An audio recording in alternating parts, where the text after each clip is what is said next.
Assalamualaikum warahmatullahi wabarakatuh. Yang saya hormati Pak Aziz Azindani MKom selaku dosen pengampu mata kuliah metode data mining dan teman-teman yang saya hormati juga.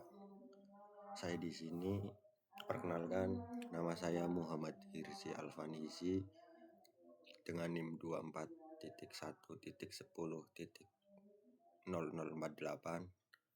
Saya di sini akan menjelaskan tentang metode data mining FP growth algorithm. Ya, di sini ada definisi FP growth. FP growth atau yang bisa disebut frequent pattern growth adalah algoritma yang digunakan dalam data mining untuk menemukan pola frekuensi tinggi dalam dataset besar. Algoritma ini digunakan untuk mengidentifikasi hubungan antara item dalam dataset dan menemukan pola yang sering muncul bersamaan. Selanjutnya ada kelebihan FP growth. Yang pertama ada efisiensi, yaitu FP growth lebih efisien daripada algoritma lainnya dalam menangani dataset besar. Yang kedua ada skalabilitas, yaitu FP growth dapat menangani dataset yang sangat besar dan kompleks. Yang ketiga akurasi, FP growth dapat menemukan pola frekuensi tinggi dengan akurasi yang tinggi. Tujuan FP growth. Di sini ada yang pertama ada menemukan pola frekuensi tinggi, yaitu menemukan pola frekuensi tinggi yang mengandung item-item yang sering muncul bersamaan dalam dataset. Yang kedua mengidentifikasi hubungan antara item, yaitu mengidentifikasi hubungan antara item-item yang berbeda dalam dataset.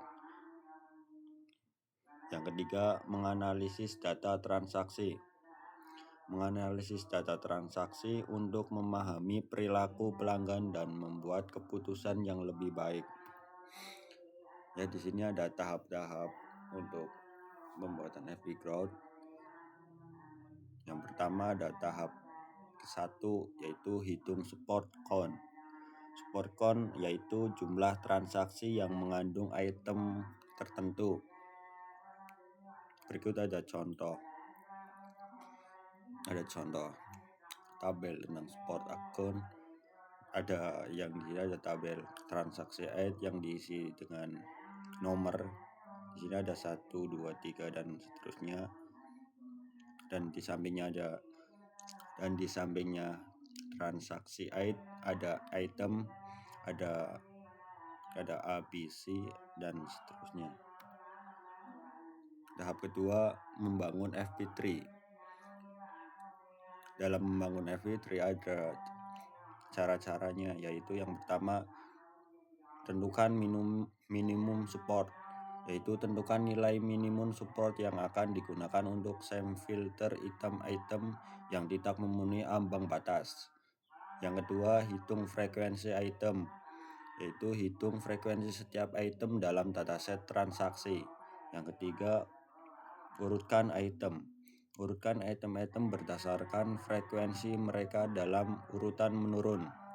Yang keempat, buat root node untuk FP3. Yang kelima, tambahkan item ke tree, yaitu untuk setiap transaksi tambahkan item-item yang memenuhi minimum support ke dalam tree. Yang terakhir, perbarui frekuensi item-item yang sudah ada dalam tree. Yang ketiga ada tahap ketiga ada conditional pattern base. Conditional pattern base adalah sebuah struktur data yang berisi semua path dari root node ke node yang sesuai dengan item tertentu dalam FP3. Cara kerja conditional pattern base yaitu pilih item.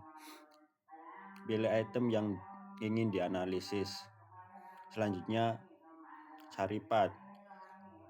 Cari semua path dari root node ke node yang sesuai dengan item tersebut dalam FP3. Yang terakhir, buat conditional pattern base. Itu buat conditional pattern base yang berisi semua path yang ditemukan. Tahap yang keempat ada conditional FP3. Conditional FP3 adalah sebuah struktur data yang digunakan dalam algoritma FP growth untuk menemukan pola frekuensi tinggi yang mengandung item tertentu. Di sini berikutnya ada cara kerja conditional FP3. Yang pertama ada buat conditional FP3 conditional pattern base. Buat conditional pattern base untuk item yang ingin dianalisis. Yang kedua, buat FP3 baru, yaitu buat FP3 baru berdasarkan conditional pattern base. Yang ketiga, hapuskan item yang tidak perlu. Itu hapuskan item yang tidak perlu dari FP3 baru. Tahap yang terakhir ada temukan frequent pattern. Cara menemukan frequent pattern yang pertama ada mulai dari node akar dan telusuri path ke node yang sesuai dengan item yang ingin dianalisis. Yang kedua, cari pola frekuensi tinggi. Cari pola frekuensi tinggi yang mengandung item yang ingin dianalisis. Yang ketiga, periksa frekuensi pola yang ditemukan dan pastikan bahwa frekuensi tersebut memenuhi minimum support. Ya, di sini selanjutnya ada kesimpulan.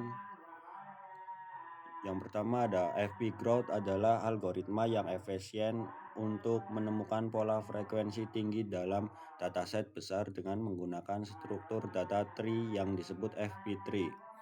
Yang kedua ada FP growth dapat menemukan pola frekuensi tinggi dengan cepat dan akurat. Ya, sekian dari saya. Mohon maaf apabila ada salah kata atau terima kasih atas perhatiannya. Wassalamualaikum warahmatullahi wabarakatuh.